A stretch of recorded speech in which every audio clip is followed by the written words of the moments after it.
So what's up, good afternoon guys. For today's video guys, naglaga ako ng update tayo sa aking merienda guys. Naglaga ako ng balot guys. Marami kasi ito biling ng anak ko. May dalawang naiwan guys yan. Nilaga ko na guys kasi matagal na, baka sobrang laki na ng sisiw nila. Kasi binili ata to nasa 10 days tapos magwa 1 week nang di naluto itong dalawa. May kanin kasi ako dyan guys, yung dami. Nagsayang kanina, hindi naman kumain yung anak ko ng tanghalian. Ako lang. Sinaingan ko siya kasi naubos ko yung bahaw. So, hindi naman siya kumain guys. So magmerienda na lang ako ng kanin. Imbis na banana Q, mas matibay pa to, solid. Tsaka update ko kayo guys sa ating mga ina-out na mga fish. Dito pala yun guys, sa labas. Dito tayo guys, sa labas ng bahay yan guys. Dito ako sa ilalim ng terrace namin. May mga tab ako dito guys. Breeder na feeder.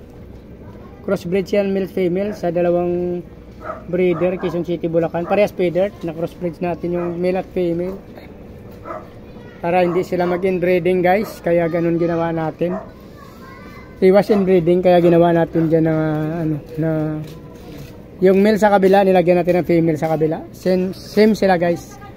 So, tag 10-10 yan dyan. Meron tayo swordtail, 10 piraso. Tsaka guys, meron din tayo ditong kuha ko natin dyan, semi-adult pa lang. After 2 months pa yata sila, or 1 month mag-breed to guys. Hindi ko lang alam. Swordtail na kuha ko. Meron tayo swordtail na red velvet dito guys, nagtatago lang.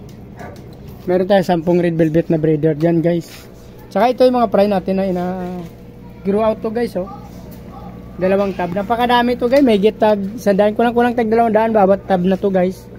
Na mga fry. Tapos ito yung ating bita. Community tank na to ng bita natin. Yung mga bansot na nahuli na lumaki. Pinagsama-sama na natin para mabilis sila lumaki dyan sa grow out. Medyo malaki na tab yan. Doon kasi sa maliit, tagal nilang lumaki. Dito mayroon ako ditong muli guys. Iniwalay ko yung sa muli. Muli white. Actually, mayroon ako dito muli red. Di ko pa nakuha. Antayin ko na lang sila Joby. Bago hiwalay. Tsaka dito pala guys. Yung ating mga gapi na ina-out. Yan. Wala lang tayo ilaw dyan guys. Pero maganda. Medyo madilim lang. Pasensya na. Hindi ako nakadala flashlight. Yan yung ating mga gapi na ina-out ngayon guys. Pangalawang batch na to kasi unang batch na bawasan na konti. May natira dyan konti. So dinagdagan na lang natin kasi since ginawa natin yung dalawang tab doon sa loob. Doon sa iskinita ginawa ko ng grow out doon guys. Sa kabila feeder, sa kabila ibang strange. Mga gapi na halo-halo. Doon ko nilagay sa kabila. Pero isa pa lang na ilagay ko doon. Yung galing pa lang kanina doon sa iskinita. Yung feeder ko na galing sa Quezon City kasi nag-drop na naman ulit guys. Yun ko pang 5 niya na yata yun guys. Ito yung ating mga gapi guys, may maganda. Kasi na mga panood ng video na to na malapit lang dito, pwede kayo dito kayo pumunta guys. Or message nyo ako guys. Magaganda yung mga stress na yan guys. Electric Blue Moscow tsaka Red Dragon. Pasensya na kayo, may swordtail na nahalo dyan konti. Tsaka danyo guys, nahulog dyan. Nung naglilipat tayo.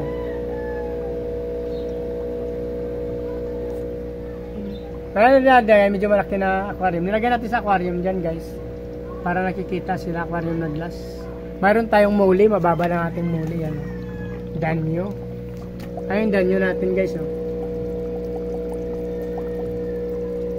Ito guys yung mga ina-out natin. Ina-out ko na rin to yung aking feeder. To, yan, oh.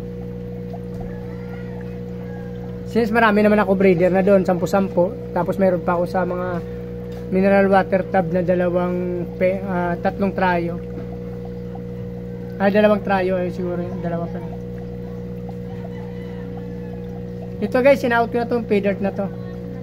Mababa lang yan guys kasi ako nagpaanak sa akin to breed. Ganda niyan guys, feeder.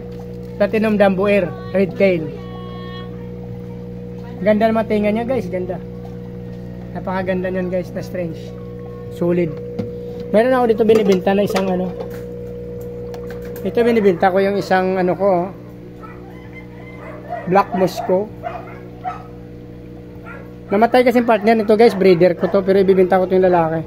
Pwede naman to parisan ng babae na Red Dragon, RDSS. Mayroon tayo dito mina-out ng mga beta guys.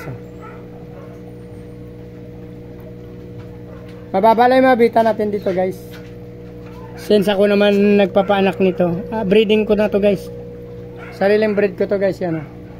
Ito female to guys. Ito Samurai Black. Marami pa tayo dito mapipilian since marami akong tab doon, mga 3. Mga mahigit na 100 yata itong aking ina-out na beta guys. Ay, mga nasa 70 pa lang ata guys, 70 piraso. Ito guys, maganda 2 strands ng pay dirt na to guys. May nalaglag yung salamin niya guys. Nalaglag.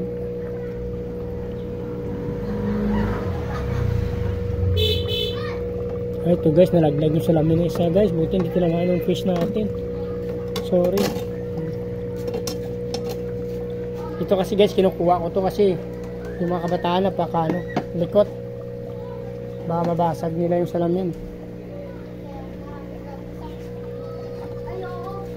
Kaya hindi ko nilagay sa aquarium yun guys, yung ating yung pangtakip ng salamin na yun. Kasi tinutukuran nila. So baka mabasag nila. So dito na naman guys, para hindi na mabang video. Please like, follow, and subscribe guys. For another content guys. Pakipindot nyo na subscribe button. Sama nyo na rin ang notification bell para updated kayo guys sa mga ina-upload natin video araw-araw. So maraming salamat.